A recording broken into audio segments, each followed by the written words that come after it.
Hi everyone. It's Vershi again. So we are back to another challenge day. Today is day 10th of the challenge that I try the IR speaking test. So if you accidentally watching this video, so this is more a personal practice so that I can get a better band score for the IELTS test. If you would like to keep on watching, what you gonna hear about is probably a sample of band 6 answer. So hope this is useful, and let's get started. Okay, so for the part 1, after getting to know some of the personal information, the examiner gonna ask few questions on some specific topic, and today is about food and cooking. The first question is what sort of food do you like eating most? To be honest, I used to love fast food, junk foods, type of fries. I like chicken fries, that kind of things. But after learning more about the health and getting concerned about it, I have recently changed my daily habit, changed my lifestyle. So my family and I, we eating healthy nowadays. Okay. So next question: who normally does the cooking in your home? For my family, my wife is the one who actually do the cooking in my home, and fortunately, I was very lucky that she cooked very well, and she also very creative, improvise healthy food with very different type and various type of recipes that make the food taste really well, really delicious. Okay, next question: do you watch cookery book programs on TV? To be honest, I do sometimes watching cookery programs, especially when I was in diet, like 3 or 4 months ago. I started getting these losing weight, and I try to eat less and also try to eat more healthy food. And because of that, at the start I craving for junk foods. So instead of eating the junk foods, I watch the cookery programs. So the hungers felt away. Yeah. Okay, last question of part 1. In general, do you prefer eating out or eating at home? For me personally, I prefer to eat at home on a daily basis. However, I would love to have one day out during the week, so that we can change the atmosphere, the environment, so that we don't feel like repetitiveness in our daily routine. So for the weekend, if we can go out, try different type of food, we also gain a better experience beside just the food. Okay, so moving on to part 2.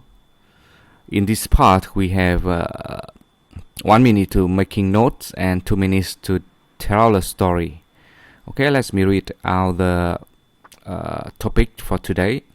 Describe a house or apartment that someone you know lives in. You should say whose house apartment is this, where the house or apartment is, what it looks like inside, and explain what you like or dislike about this person house apartment. So this is more about the descriptive speaking. Alright, let me try on for this topic. So the house that I would like to describe and tell you more about for today is my auntie house. Or actually, she's in my uncle, rather than auntie. Oh, because female is auntie. Excuse me. Okay, so it's my auntie house, and she was not. Why I mention about this house, because it's not the type of house that we see often in our neighborhood. She's actually live in the USA, so the house type is really different compared to the house in our hometown in Vietnam, in Asian country. So first of all, the house external design is completely different compared to what I used to in my country. The type of villas where you only have one story or maximum 2-story buildings, and this house is only 1 stories. You have a big gardens, you have a swimming pool in your backyard, you have a garage, and plenty of space for this type of house. Whereas in my country, there's very rare this type of house, and usually they build in type of European townhouse rather than the type of American villas. And when you enter inside, for me it feels so familiar when I step inside her house. The reason is because she tried to make it similar to the way that we live in Vietnam. So inside of this house, a lot of the things are and the function of the rooms are very similar to the Vietnamese house, and because of that, I felt comfortable, I felt warm, and felt very familiar when enter the inside of the house. However, there are still a big influence from the American culture inside of the house, whereas you have a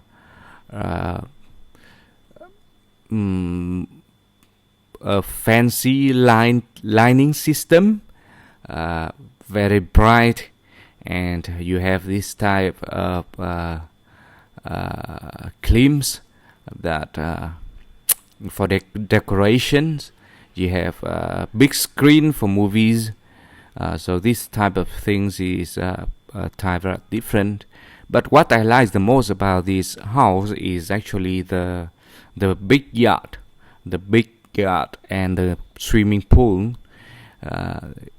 I always dream to have this type of big house where you have a lot of space.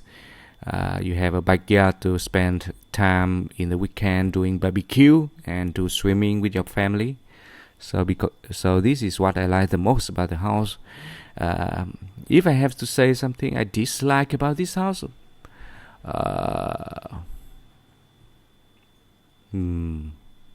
maybe it is about the color.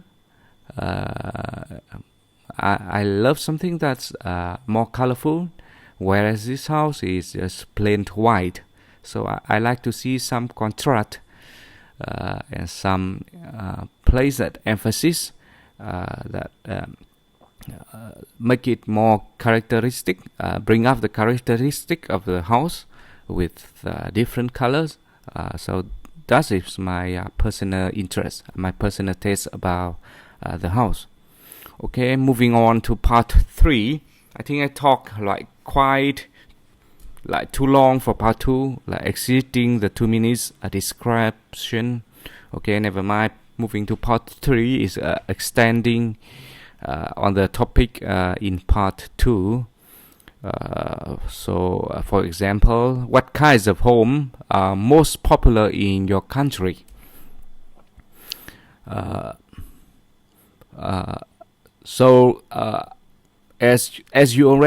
As you might know that I'm living in Hanoi, which is an Asian country, and most of Asian countries the population is super dense.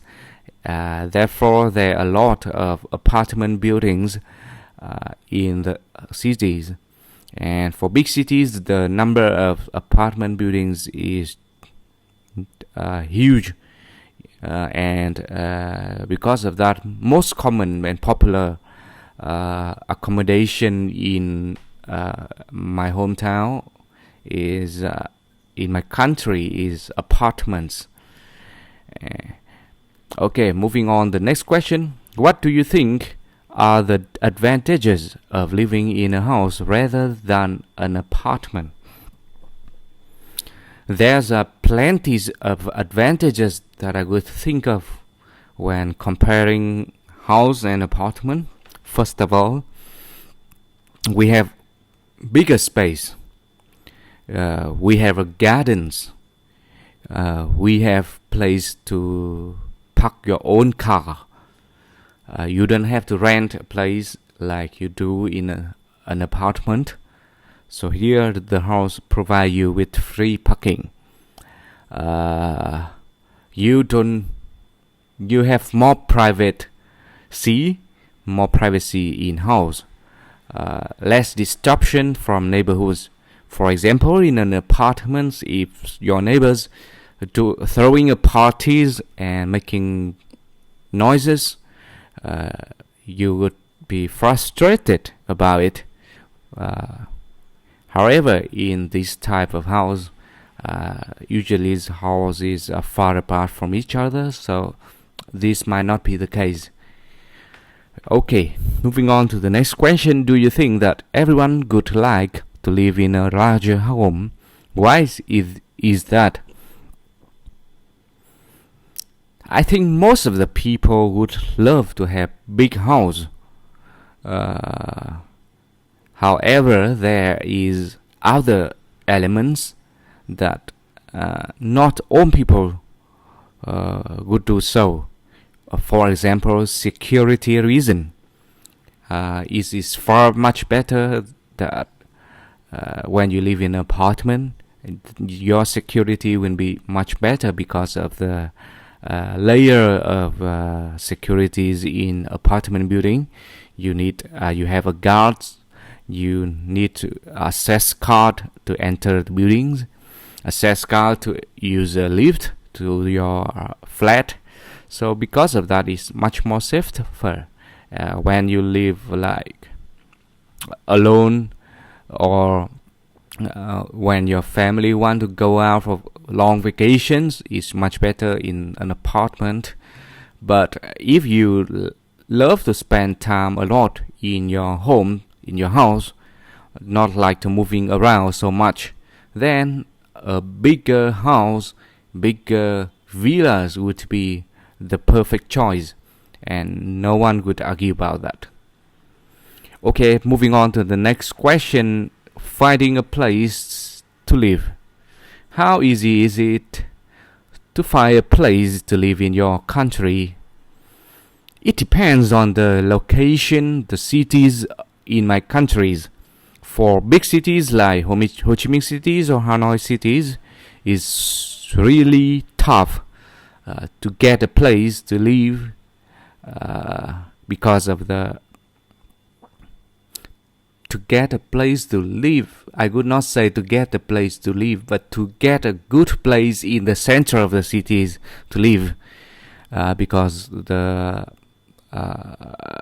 available of spaces is rare due to high population and the density in the center of our cities.